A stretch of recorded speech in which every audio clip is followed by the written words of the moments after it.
भगवान नारायण से कोई नहीं पूछा, सभी अपनी अपनी बुद्धि लगाए। अब क्या किया जाए? ब्रह्मभद्र हंतव्यम आदताई वदाणवा। भगवान ने कहा किसी को मृत्यु दंड देना शास्त्र सम्मत नहीं। मध्य भागवतां परिवार अनुशासन, हमारा शास्त्र कहता है बड़े समाज में कुरूप बना दो, अपमानित कर दो, नाना प्रकार से दंड देने का विधान है। अर्जुन ने कहा भगवान सीधी बात करो।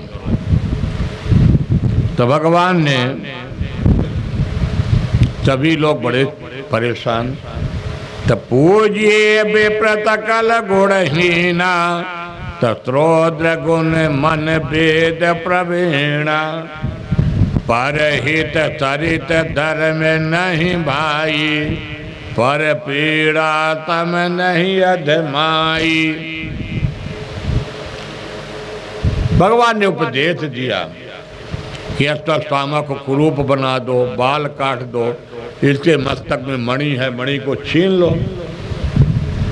अब ये जब तक जिएगा अपमानित जीवन से जिएगा। अब एक बार हत्या कर दोगे प्रायश्चित भोगना पड़ेगा। अर्जुन ने कुरूप बना दिया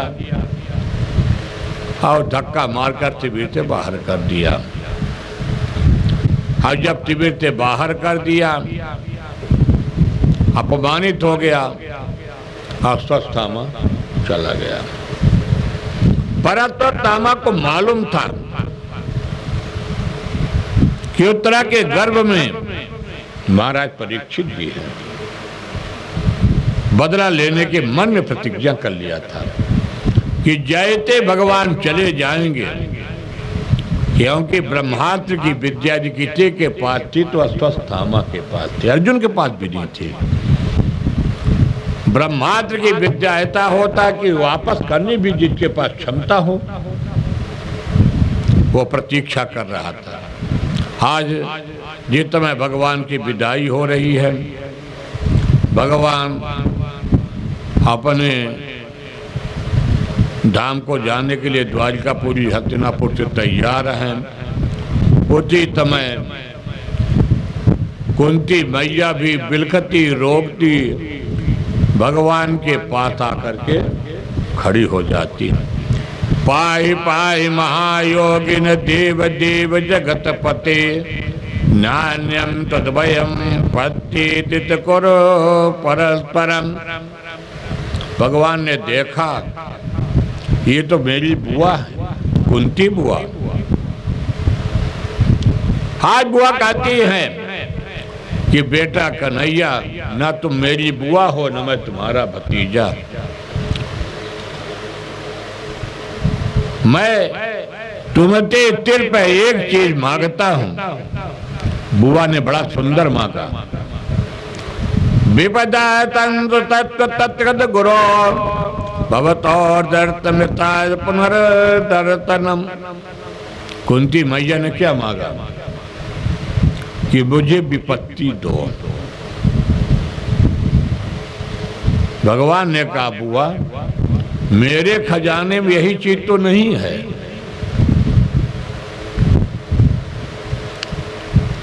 जैसे दवा खाना में आप जा करके किसी से दूसरी दवा मांगेंगे तो कैसे डॉक्टर देगा। तो भगवान भी कहते कि मेरे खजाने में सब है, पर मेरे खजाने में बुआ विपत्ति नहीं है।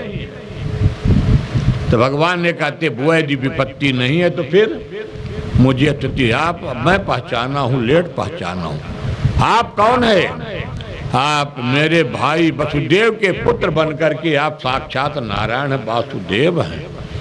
मैंने आपको अब तक पहचाना, इसलिए मुझे अब जीने दो।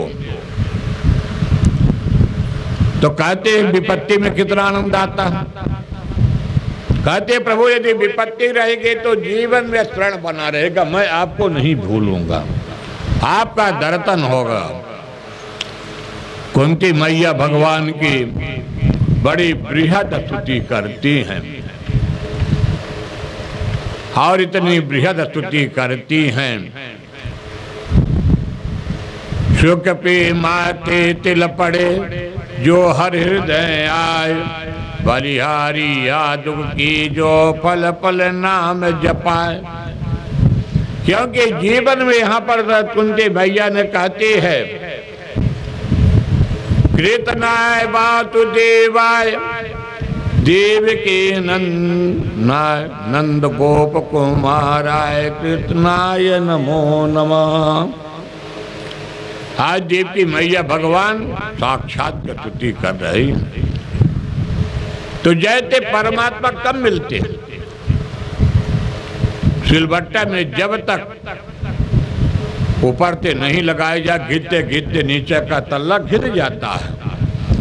ऐसे भगवान भी जीवन में जब दुख आता तो यह शरीर सूख जाता, नेत्रों का जल,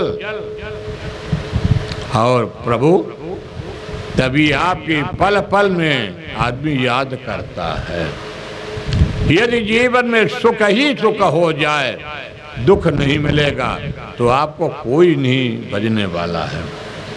इस तरह से कुंती मैया ने बड़ा ही सुंदर भगवान की स्तुति किया, और भगवान के स्तुति करने के बाद भगवान ने कुंती मैया को प्रणाम किया और चल देती है।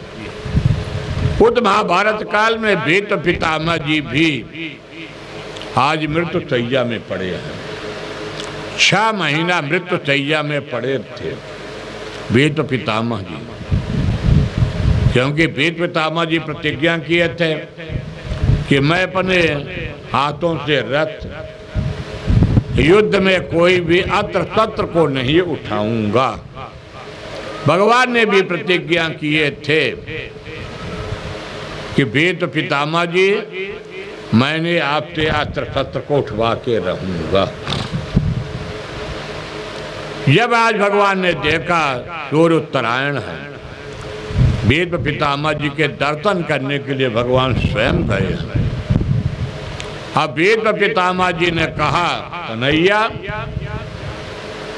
अब आप मेरे नेत्रों के सामने आ जाओ और अपनी सुंदर माधुरी मुस्कान के माध्यम से मुझे दर्शन दो। आज जब तक मैं अपने प्राण को न त्यागूं तब तक आप खड़े रह जाओ। बड़ा ही वेद पितामह बड़ा सुंदर उपदेश दिया। दान धर्मान राज धर्मान मोक्ष धर्मान विभाग सा। भगवान ने वेद पितामह जी दान का महत्व बताया है, राजा का कर्तव्य क्या, अपने धर्म का पालन का, ये तभी बताया। और यह शरीर किस लिए है? तन पवित्र सेवा किए धन पवित्र कर दान, तो मन पवित्र हरि भजन तो होत त्रिविधि कल्याण। ये वेद पितामह जी कहते हैं तन की पवित्रता संत भगवान माता पिता की सेवा करने से होता है। धन की पवित्रता भगवान की कथा दान पुण्य भंडारा करने से होता है। पर मन की पवित्रता कैसी होगी? बिना भगवत भक्ति की, भगवान के भजन यदि नहीं होगा, और यदि भगवान के भजन होता है तो 3 कल्याण होता, त्रिविध कल्याण। मन अपना और दूसरे सबका कल्याण होता है। इस प्रकार से वेद पितामह जी भगवान की बड़ी ही सुंदर स्तुति किया। आज वेद पितामह जी कहते, कन्हैया सीधे खड़े रहो, टेढ़ी टांग वाले। मेरी एक बिटिया है और मैं उस बिटिया को आपके सुंदर ब्याह करना चाहता हूँ। भगवान ने सोचा, बाबा आपके तो बिटिया कहाँ से आ गई, आपको तो ब्याह ही नहीं हुआ। तो वेद पितामह जी का मेरी एक बिटिया है। कहते कौन थे भैया बिटिया? कहीं आप जैसे कोई वर नहीं मिलेगा। तो वेद पितामह जी ने कहा मेरी बिटिया का नाम है बुद्धि। यह बुद्धि जो होती है आज वेद पितामह जी अपनी बिटिया बना लिए। कहते कि मैंने प्रतिज्ञा किया था कि मैं अत्र तत्व को नहीं उठाऊंगा महाभारत काल में, परंतु आपने पीताम्बरी को भाला करके और आपने माया से भ्रमित करके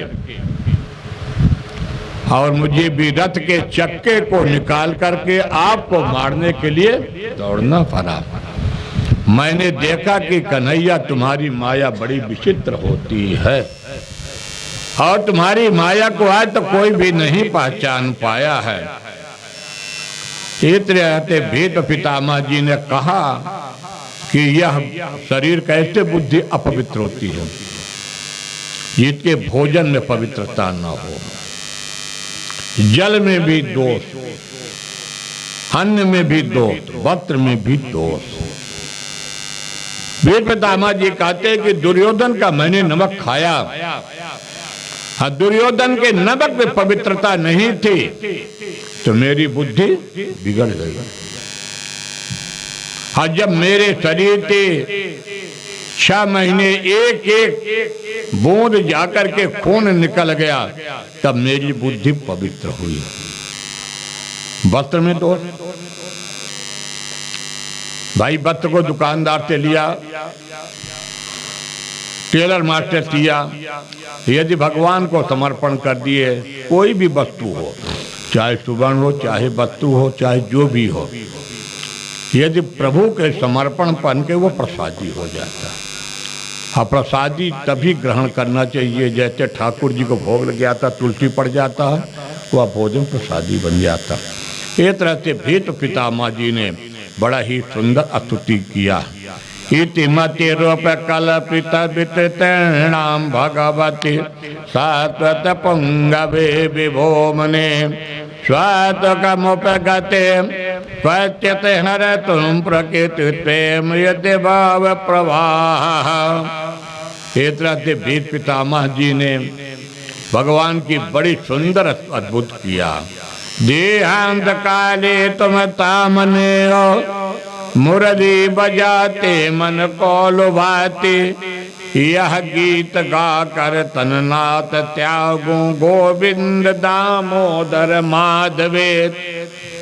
वेद पितामह जी ने आज सूर्य उत्तरायण आया और सूर्य उत्तरायण आज एकादशी तिथि भी है और उसी समय एक एक खून का जब बूंद निकल गया, पवित्रता आ गई, तो वेद पितामह जी ने आज अपना उत्तरायण में शरीर को त्याग देते हैं। आज जैसे वेद त्याग देते हैं, भगवान वहाँ से प्रस्थान किए, भगवान अपने यहाँ पहुँचे हैं। आज भगवान के द्वारिकापुर वासी बड़ा ही सुंदर स्वागत किया, पुष्पमालाओं से स्वागत किया। प्रसादात् करारोड़ा कुरनारो दृदीक्षया भवव कुतमयी प्रीतम प्रेम कीर्तिते क्षणा। सभी ने भगवान के बढ़िया आरती किया और भगवान जाकर के सुंदर आज अपने महलों को प्रवेश किया। इधर पांडवों ने भी महाराज परीक्षित जी को राज्य दे करके और स्वर्गारोहण चले गए। स्वर्गारोहण जाने के बाद इस राज्य का अधिकारी हो जाते महाराज परीक्षित जी। परीक्षित जी की आयु आधी निकल गई। परीक्षित जी के महाराज जी के मन में एक दिन विचार आया कि मैं भी राज्य में जाकर के प्रजा का हाल चाल देखूं। पर महाराज परीक्षित जी एक काम करते हैं, अपने कुल कौरव वंश के मुकुट को ग्रहण करते हैं पांडव वंशी। दुर्योधन के जो महल में मुकुट रखा था, आज महाराज परीक्षित जी अपने सिर पर लगा लिया। सुदूर जंगल में जाते हैं, अब बड़ी विचित्र उन्होंने घटना देखा। धर्म और गाय कलयुग प्रताड़ना दे रहा। धर्म महाराज जी पीट रहे हैं, गाय अपने मल मूत्र को त्याग रही है। महाराज परीक्षित जी ललकार देते, तुम कौन हो और मेरे राज्य में कहते प्रवेश किए हो। ये महाराज परीक्षित जी का राज्य है। वह कलयुग। जैसे महाराज परीक्षित जी अपने बाण को लगाए, कलयुग जाकर के शरणागति ले लिया। कहा महाराज मेरा नाम कलयुग है, आखिर मैं आपके राज्य में आ ही गया हूं, तो मेरे भी रहने की व्यवस्था कर दीजिए। महाराज परीक्षित जी ने कहा ठीक है, क्या चाहते हो। तद्योतम पानमित्रियम सोनाम यत्र धर्म चतुर्विधा। तो महाराज जी कलयुग को स्थान दिया। जुआ, कलयुग का वास है जुए में, क्योंकि जुआ एक ऐसा खेल है कि सब कुछ बर्बाद कर देता है। जुआ का धर्मराज भी जुए में हार गए। यहाँ तक कि बलदेव जी भी अपने साले से जुआ में हार गए। जुआ है कपट का। दूसरा सुरापान। और जो सुरापान करने वाला व्यक्ति होता है, अपना शरीर भी बर्बाद किया, धन भी बर्बाद किया, समाज भी बर्बाद किया, और उसकी क्या गति होती है कोई वर्णन नहीं कर सकता। परिस्त्री गमन, ये भी घोर नरक। तो कलयुग बोला कि महाराज ये तो सब ठीक है, आपने दे दिया, पर एक स्थान मैं मांग लूं, आप दे दो। कहा ठीक, मांगो। चौथा सोने में बास मांग लिया। आत्मन कांचनम। जैसे सोने में कलयुग मांगा, महाराज परीक्षित जी कलयुग को स्थान दे दिया।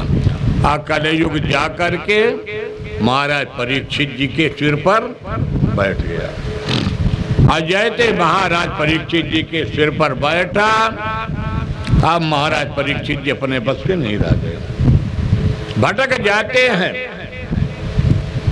अपने सैनिकों से छूट जाते हैं। महाराज परीक्षित जी जल की तलाश में जंगल में भटकते न लगते हैं। भटकते भटकते तो जंगल में जाकर के समीकृति के आश्रम में पहुंच जाते हैं। ये समय तमेक महामुनि पूजा पाठ कर रहे थे, आवाज देते हैं। महाराज परीक्षित जी तमीकृति के ध्यान में होने के कारण नहीं समझ पाते। होते समय महाराज परीक्षित जी क्रोध से युक्त होकर के एक मरा हुआ सर्प दिखाई दिया, और सर्प को उठा करके महाराज समीकृति के गले में डाल दिया। समीकृति के गले में जैसे डाल दिए, उनके लड़के का नाम है श्रृंगी ऋषि। श्रृंगी ऋषि अपने बच्चों के साथ खेल रहा था। बच्चों ने जाके बताया कोई व्यक्ति पर आया, आपके पिता के गले में मृत सर्प डाल करके चला गया। श्रृंगी ऋषि एक तेजस्वी बालक ऋतपुत्र, हाथ में जल लिया, संकल्प करके जमीन में डाल दिया, जाओ या तक्षक नाग बन के आज 7वें दिन मेरे पिता के अपमान करने वाले व्यक्ति को डसेगा। महाराज परीक्षित जी को आज जब श्रृंगी ऋषि आए हैं, महाराज समीकृति नेत्र खोले हैं और ध्यान लगा करके देखा, तो कहा बेटा तू तो अनर्थ कर दिया। जब इस राजा राज्य में नहीं रहेगा तो यहाँ पर इस संसार का साम्राज्य कौन चलाएगा। और वह भी कौन है, यह पांडुवंशी अंतिम नरेश महाराज परीक्षित जी हैं। और तुमने परीक्षित जी को श्राप दे दिया। कहा पिताजी काल की गति को कोई नहीं जानता है। पिताजी अब क्या हो। महाराज समीकृति तत्काल जाकर के समीकृति को महाराज परीक्षित जी को पता दिलाया कि मेरा बेटा 7 दिन में आपके मृत्यु का श्राप दे दिया। महाराज परीक्षित जी परेशान नहीं हुए, कहिए तो जीवन का काम है, जन्म मृत्यु, पर मृत्यु भी ऐसी नहीं होनी चाहिए।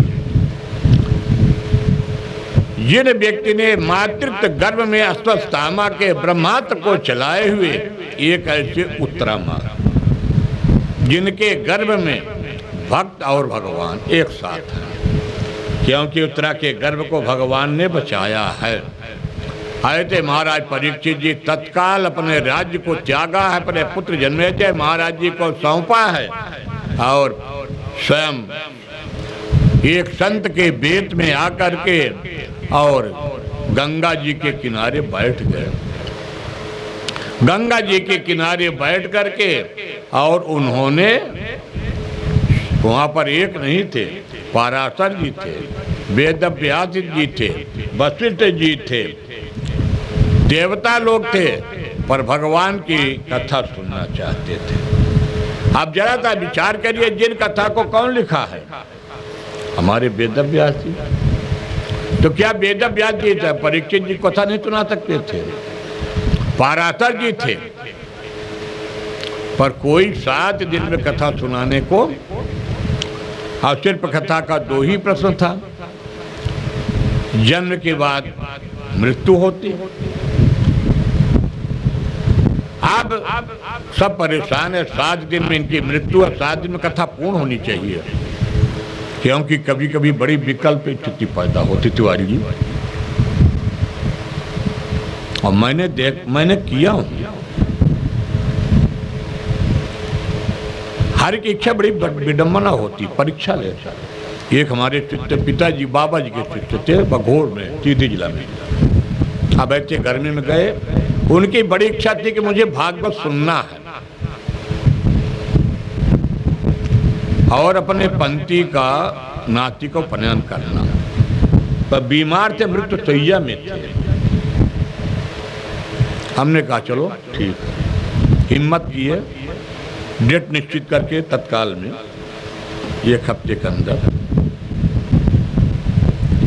भगवत कृपा से तकलीफ हुई, लगा पूरा नहीं हो पाएगा। हमने प्रतिज्ञा करवा लिया था कि मान लो कभी कुछ हो जाता है तो ये मान के संकल्प मत कराओ आचार्य जी कि कथा 7 दिन संकल्प करवाओ, नहीं, नाती को उपनयन की तैयारी भी मत करो, इनकी ये शरीर कह रहा है। मान लो कभी ना पूरा हुआ तो विघ्न पड़ेगा, तो विघ्न मत करना। भागवत कथा विघ्न नहीं होती, इनकी इच्छा इनके इच्छा के अनुसार सुनाए। 3 महीना जीवित थे, 3 महीना भागवत कथा हो गई, नाती के बरुआ भी देख लिए, विदाई भी दे दिए महाराज जी को, सबको जैसे था उचित, और 3रे महीने फिर उनका स्वर्गवास। ऐसा नहीं, ये मन यदि प्रभु के चरणों में जुड़ गया है कि मुझे श्रवण की, ये भागवत में ताकत होती है। वो तो मैं सभी परेशान। तत्रावत भगवान व्यास पुत्र दीक्षया कामट मानोनपेक्षा अलक्ष्य लिंगो निज लाभ तट बाल्य बदोत बेता। वो तो मैं हमारे महामुनि सुखदेव जी आज 16 वर्ष की आयु में, सुखदेव जी आज हमारे कथा में पधार गए। बोलिए सुखदेव भगवान की जय, महाराज परीक्षित जी की जय। सुंदर जल्दी जल्दी आसन में बैठाए गए, पाद प्रक्षालन हुआ, और पाद प्रक्षालन होने के बाद जल्दी जल्दी से तैयारी हो गई, आरती की आरती हो जाए फिर जाइए आप लोग। जल्दी जल्दी से उन्होंने प्रश्न कर दिया कि मरने वाले को क्या करना चाहिए। सुखदेव जी कहते राजन परीक्षित परेशान न हो, अब मैं आ गया हूँ, अब आपको विधिवत है, अब यहाँ से आपका कल से सुखदेव जी और राजा परीक्षित संवाद की कथा सुनाऊंगा। सुखदेव जी आते पधार गए, कल ही पधार गए, पर आज पधार गए हैं विधिवत। और बोलो वृंदावन बिहारी लाल की जय, सुखदेव भगवान की जय, महाराज।